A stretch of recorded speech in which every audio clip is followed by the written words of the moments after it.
Hi and welcome back to It's America Beauty and Lifestyle. I am a beauty review and budgeting channel mainly. Today I'm doing a video on what I've learned and saved in my first 8 weeks. I started budgeting seriously and getting in depth in my budgeting and tracking in October. And so now we are 8 weeks in and I wanted to see what exactly I had learned. I did start at the end of October mainly. So we are now 8 weeks in. I wanted to show what I've learned so far and what I'm working on, as well as what I've saved. If you want to see what I've learned or what I've saved, please make sure you like, share, subscribe, ring the bell for notifications, and stay to the end to see what I've saved. So I wanted to start with some things that I personally never thought or bought into when I heard about budgeting. So the first thing that I wanted to say is that cash is king. My conversion to a cash budget has literally changed my life because I am the type of person that will swipe my debit card all day, not think anything of it. But when I have to pay cash, it literally makes me sick to my stomach. Yesterday, I overspent in groceries and it literally made me sick pulling it out of my other cash envelopes to make sure that I didn't go into debt. And it really was something that bothered me. So cash is king for me. Some people, it's debit card. If they use cash, it just flows through their fingers. You got to find out what works for you. But for me, converting to a cash envelope system and a cash budget really helped me. Now, I do all my bills via electronic transfer. I don't ever pull those out in cash. To me, it's a wasted step, and I'm able to pay them each paycheck. Next thing I learned was transaction tracking leads to a win. So one of the things that I noticed about myself is I would never track my transactions. I would actually just wonder where my money went, have no idea. And so in October, I started writing down every transaction. I wasn't categorizing. I wasn't really tracking anything other than just writing them all down. And it wasn't because that was my plan. That's just how I started doing it. And then in November, I started kind of labeling them. I would say, groceries. I'd say whatever. I wasn't color coding, nothing really like advanced. Or I guess that's not even advanced, but nothing really organized. But I was kind of labeling. And at the end of November, I added up how much I had spent in categories and I literally was ill. So transaction tracking helped me lead to where are my trouble spots. Like for me, it's shopping. I know that for a fact. I can blow money in a heartbeat. And when I work at it, I'm good at not blowing money, but I let things get in my head. I'll convince myself I need something. So I'm actually starting a moratorium that I have to wait 2 weeks before I buy anything. So if I have the urge to buy something, I can leave it in the cart and I can set a calendar reminder and then I can get it if it's important. If it's not important, I'm not even setting that calendar reminder, because one thing I'm realizing is things, especially in beauty, I thought I needed so bad, I either barely use or I never even got and I don't miss it at all. So that's a progress thing for me. Every month is getting better and I have some really high goals for 2021. And in that same ballpark, I want to say category tracking highlights your, in this case mine, problem areas. Don't mind my little shoved in L. So for me, I don't think I would have ever figured out, I knew shopping was an issue, but other things like overspending on groceries or toiletries or whatever, I don't think I ever would have figured out if I didn't start doing my category tracking. It's not that hard. If when you write your transaction down, you label it, it's really not hard to create an accumulation and summary. This one is probably so obvious, but it's one that is kind of funny to me. Calculator shopping.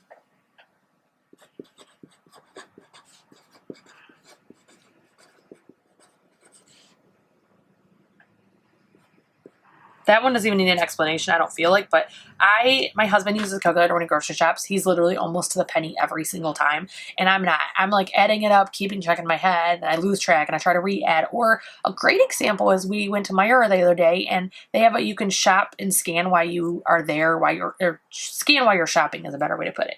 And I had a running total, and I still went over, and it's one of those, I looked back at my receipt, and I figured out why, because I bought this one thing that wasn't needed. My kid asked for something or whatever, and that's what I need to work on. However, it's something that I feel like if you're using a calculator or an app that allows you to see your total, you're able to see, even if not the first or second or third time, you're able to see a pattern of, oh, look, I was on budget until I got to that section. And then you can learn to avoid that section, order those groceries online and things like that. So the fifth one was a really eye-opening thing once I sat down to write this list, that I really didn't think of it in this context. So, out of sight, out of mind equals a safety net. So I'm referring to my sinking funds. So my sinking funds are something that I never got into. Cash envelopes are something that I did for years in the past, and I hadn't done it in a long time when I restarted it, but sinking funds I'd never done. And one of the things I figure out, because they're in their envelope, out of sight, out of mind, they accumulate pretty fast. But we've had multiple emergencies that have really helped us with that. So an example, the furnace was 90, the hotel was like 142 or something like that. My auto pay faux pas was like a 350. So it's one of those things that I had that safety net I would have never had in the past. Either I would have paid off all the debt and then had to use a credit card because I had no savings, or I would have shopped. So I'm definitely trying to change that about myself. And again, on that note, mindful money management leads to responsible money management.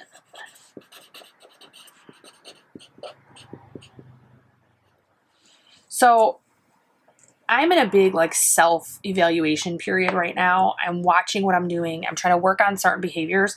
And that's where I feel like mindful money, you can start all of these tactics. You can start sinking funds. You can do cash envelopes. You can do savings. You can do savings challenges. You can do all of these. But if you don't change the behavior that's costing you your money, it's not going to help, because eventually you're going to turn to that money, or eventually you're going to have the savings, but you're going to be in debt. So it's really important that I change my behavior. So some of the behaviors I'm changing is I'm working on overspending in certain categories. I'm working on, again, like I said earlier in the video, not shopping and going from there. So I am starting a no buy January 1st for, I'm already in a no buy for beauty. I'm going to start it for planning and types of things. There's nothing I should need in January for at least 6 months. And so I'm going to do a no buy in like stationery, planning, crafty type things. And then I'm going to do a no buy in beauty continuing.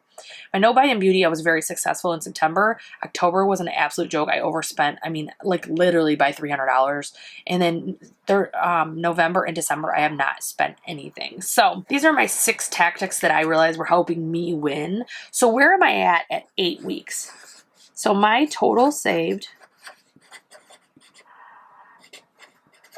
wow, that looks really bad.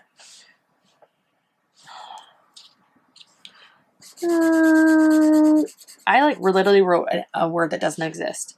Total saved equals 558. Now we need to remember there was the hotel, there was the furnace, there was my auto bill or auto pay mistake, and to be quite blunt, the catastrophe known as week 2.